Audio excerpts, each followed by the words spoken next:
जय हिंद जय भारत दोस्तों, स्वागत है आपका अपने YouTube channel dreams fly exam study platform में। स्वागत करते हैं आपका। आपको यहाँ पर वर्ड से लेकर वर्ड विचार, शब्द शक्ति, हिंदी साहित्य का संपूर्ण निचोड़ यहाँ आपको मिलेगा। तो आज अध्ययन करते हैं वर्ड। वर्ड क्या होते हैं, ये सारा सब कुछ आप यहाँ मात्र 10 से 20 मिनट की वीडियो में जानेंगे। वर्ड भाषा की सबसे छोटी इकाई है। वर्ड क्या है? भाषा की सबसे छोटी इकाई है और इसके खंड नहीं किए जा सकते हैं। वर्ड कहलाती है, वर्ड ध्वनि का लिखित रूप है। वर्ड ध्वनि का लिखित रूप है। ये आप नोट करें कि जो हम लिखते हैं वही वर्ड होते हैं, जो हम बोलते हैं और उसको लिख लेते हैं वो वर्ड कहलाते हैं। आइए वर्ड माला को देखते हैं कि वर्ड माला जैसा कि नाम से ज्ञात होता है, वर्ड प्लस माला यानी वर्णों की माला। वर्णों का व्यवस्थित समूह वर्णमाला कहलाता है। वर्ड के वेदों में हिंदी की देवनागरी लिपि वर्णमाला के आधार पर वर्ड के दो भेद हैं, स्वर और व्यंजन। वर्ड के कितने भेद हैं? दो, स्वर और व्यंजन। तो स्वर, जिन वर्णों का उच्चारण किसी अन्य वर्ण की सहायता के बिना किया जाता है वो स्वतंत्र होते हैं, अपने आप में वो स्वतंत्र होते हैं। जैसे आ से लेकर बड़ा ओ तक जितने भी वर्ड हैं वे सभी स्वर के उदाहरण हैं। जैसे आ, छोटी बड़ी, छोटा ऊ, बड़ा ऊ, छोटी ए, बड़ी ए, छोटा ओ तथा बड़ा ओ। ये टोटल 11 होते हैं, आप इन्हें भी लिखेंगे। इसके अलावा स्वरों के भेदों में आप जानेंगे कि स्वर के कितने भेद होते हैं, कितने प्रकार होते हैं, कौन से मूल स्वर हैं, कौन से ह्रस्व स्वर हैं, कौन से दीर्घ स्वर हैं, प्लुत स्वर क्या होते हैं। स्वर तो सबसे पहले जानते हैं ह्रस्व स्वर। जिन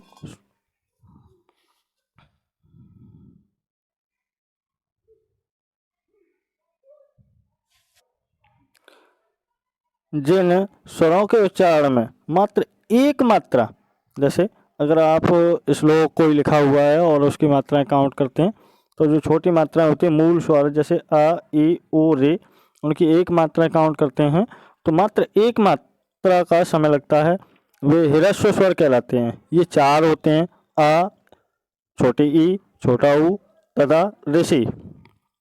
दीर्घ स्वर जिन स्वरों में 2 मात्रा का समय लगता है वे दीर्घ स्वर कहलाते हैं। ये 7 होते हैं, बड़ा आ, बड़ी ई, बड़ा ऊ, छोटी ए, बड़ी ए, छोटा ओ तथा बड़ा ओ। ये टोटल 7 होते हैं। प्लुत स्वर, जैसे आपने देखा होगा राम लिखते हैं, राम ऐसे, राम आपने ऐसे देखा होगा, ठीक है। तो ये जो वर्ड है यही प्लुत स्वर का उदाहरण है। इसकी 3 मात्राओं का समय लगता है, या ये कहें कि ह्रस्व स्वर से 3 गुना समय लगता है, ठीक है। आगे जैसे ओम लिखते हैं तो ओम में भी आप ऐसे ही लिखेंगे, ओम ऐसे, ओम आपने देखा होगा, ओम। तो ये भी 3 मात्राओं का समय लग रहा है। ये जो वर्ड है यही प्लुत स्वर है, ठीक है। अर्धस्वर यह होता है। अर्धस्वर क्या होता है? यह, जो हमारा वाई बनाते हैं जिस अक्षर से, वो अर्धस्वर है। इसके बाद अनुस्वार का उच्चारण नाक से किया जाता है। इसका चिन्ह शिरारेख हो। जैसे शिरारेख क्या होता है? जैसे ऊपर कोई वर्ड के ऊपर आप लाइन खींचते हो, वो क्या है उस वर्ड की? शिरारेख। शिरा में होता है चोटी, और चोटी के ऊपर रेखा खींची जाती है, के ऊपर बिंदु, जो ऐसे बिंदी लगा देते हैं, बिंदी, वो क्या है? शिलालेख, जैसे अंत के ऊपर लगा है, संतरा के ऊपर लगा है, वो क्या है, अनुस्वार है। अनुनासिक, इसके उच्चारण के समय नाक, हवा और नाक, मुंह और हवा दोनों के दबाव के साथ बाहर निकलती है। जैसे इसको बोलेंगे, जैसे चंद्र बिंदु होता है, साण, नाद, तो मुंह से भी हवा निकल रही है और नाक से भी निकल रही है, तो वो क्या है, अनुनासिक कहलाएगी। तो ये मात्राएं किसकी कहलाएंगी, अनुनासिक। फिर विसर्ग, इसका उच्चारण ह की तरह किया जाता है तथा इसका प्रयोग केवल तत्सम शब्दों के लिए किया जाता है। ये बहुत बेहद इम्पोर्टेंट है, आप नोट कर लें कि इसका प्रयोग कहाँ होता है, तत्सम शब्दों में। इस जैसे अतः, प्रातः, स्वतः, ठीक है, ये विसर्ग लगे हैं ऐसे, ये ह में काउंट किए जाते हैं, ह माना जाता है इनको। आगत व्यंजन, आगत व्यंजन वो होते हैं जो अन्य किसी भाषा से हमारी हिंदी में आ गए हैं, आगत व्यंजन कहलाएंगे। जैसे ये वाला वर्ड आ अंग्रेजी से लिया गया है, जैसे डॉक्टर लिखते हो, टॉफी, कॉफी, ट्रॉली, ये सब क्या है, आगत व्यंजन के उदाहरण है। इसके बाद व्यंजन नंबर 2, व्यंजन, जिन वर्णों का उच्चारण स्वर की सहायता से किया जाता है। स्वर स्वतंत्र बोले जाते थे, मगर व्यंजन बिना स्वरों की सहायता के बोले ही नहीं जा सकते, वे व्यंजन कहलाएंगे। ये 33 होते हैं। संयुक्त व्यंजन तथा विकसित व्यंजनों को मिलाकर इनकी संख्या 39 होती है। साथ ही साथ अपना एक नोट्स बनाते रहें, आपको PDF मिल जाएगी। और हमारे साथ संपूर्ण हिंदी पढ़ने के लिए आपका धन्यवाद। चैनल को सब्सक्राइब कर लें और अपने दोस्तों को भी शेयर करें। व्यंजन के भेद, व्यंजन के 3 भेद होते हैं, स्पर्श व्यंजन, अंतःस्थ व्यंजन और ऊष्म व्यंजन।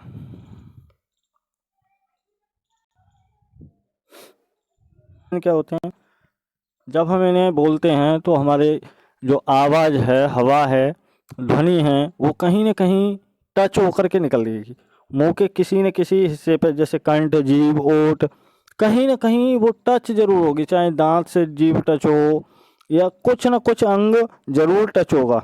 जैसे वो अगले वीडियो में हम आपको 4 स्थान बताएंगे, कौन सा अक्षर कहाँ बोला जाता है, कहाँ से होता है। जैसे ही अगला वीडियो आएगा रात्रि समय 8 बजे निश्चित समय है, वहाँ कल थोड़ा सा लेट हो गए थे, उसके लिए माफ़ी चाहते हैं। और पर डे आपको 8 बजे देश की सुपर हिट हिंदी मिलेगी। वर्णों का उच्चारण स्थान, जैसे क वर्ण, क वर्ग, क वर्ग के अंदर 5 अक्षर आते हैं। वर्णमाला में 5 वर्ग होते हैं, प्रत्येक वर्ग में 5-5 अक्षर होते हैं, वर्ड होते हैं। जैसे क वर्ग, क वर्ग में ये आप सही कर लें, यहाँ पे थोड़ा सा मिस्टेक हो गई है, ये वर्ड लिखा हुआ है यहाँ पे, वर्ड, ये आप सही कर लें, ये वाला थोड़ा सा मिस हो गया है, या वर्ड कर लें, टाइपिंग में थोड़ी सी मिस्टेक हो गई। क वर्ग में क, ख, ग, घ, य, ऐसे ही च वर्ग में च, छ, ज, झ, य, ट, ठ, ड, ढ, ड़, त वर्ग में त, थ, द, ध, न, ऐसे ही पा वर्ग में प, फ, ब, भ, म। आपसे पूछ लिया जाता है कि प किस वर्ग का उदाहरण है, ठीक है, तो आप क्या बताएंगे, प वर्ग का। ऐसे ही धा धनुष पूछ लिया तो त वर्ग का है। उच्चारण स्थान अगले वीडियो में आपको मिल जाएंगे।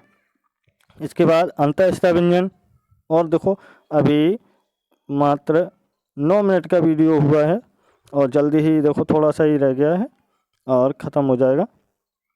अंतःस्थ व्यंजन क्या होते हैं, अंतःस्थ व्यंजन जिन व्यंजनों का उच्चारण करते समय जीभ पूरी तरह से मुंह के किसी भाग को नहीं छूती, जीभ कहीं छुएगी ही नहीं, ठीक है, वो अंतःस्थ है, अंदर से, अंत में हमारे अंदर से आवाज आएगी।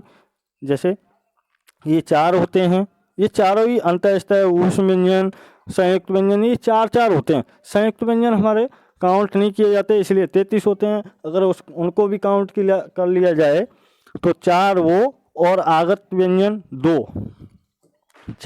6 मिला लेंगे, 33 और 6 39। देखिए व्यंजन 33 प्लस 4 संयुक्त व्यंजन, 2 आगत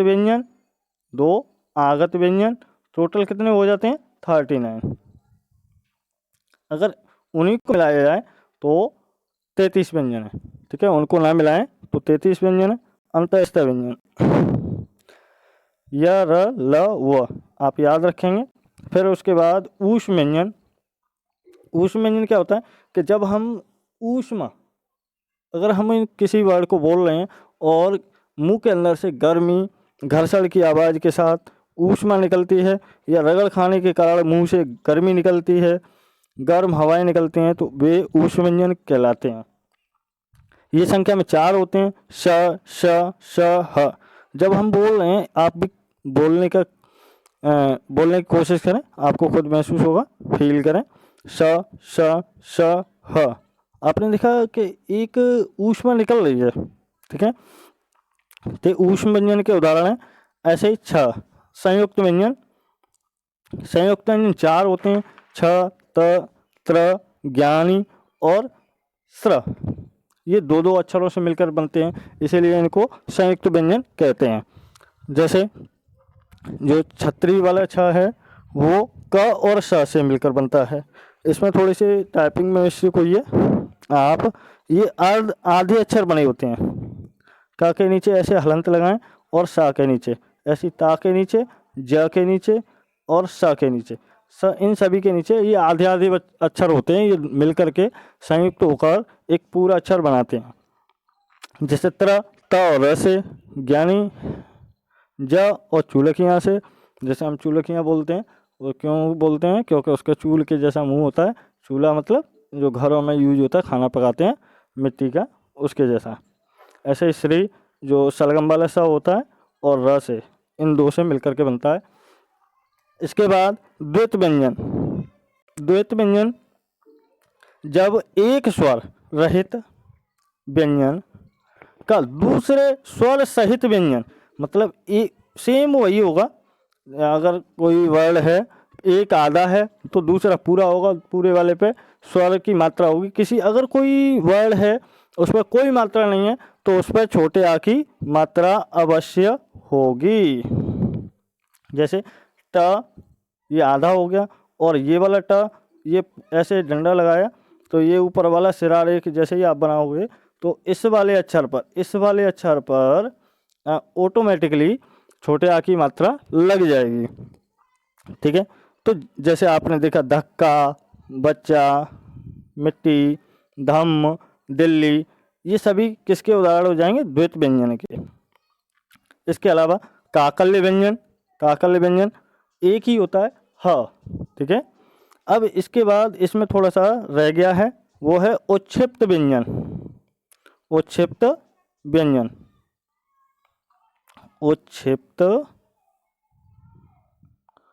उच्छिप्त में कौन कौन से आ जाते हैं, तो ड आता है ऐसे करके, यहाँ बिंदी होगी, और ढड़क्कन यहाँ बिंदी होगी नीचे। ठीक है, तो ये कहलाएंगे उच्छिप्त व्यंजन। और thank you for watching video. स्वागत है आपका। कल आपको इसी नियमित समय पर रात्रि 8 बजे कल उच्चारण स्थान की वीडियो मिलेगी। आपका प्यार हमें आगे बढ़ने में हेल्प करता है। ऐसे ही अपना प्यार बनाए रखें और ये वीडियो अपने दोस्तों को भी शेयर करें। अभी तक मात्र 14 मिनट की वीडियो में ये पूरा चैप्टर वर्ड विचार ख़त्म हो चुका है। धन्यवाद।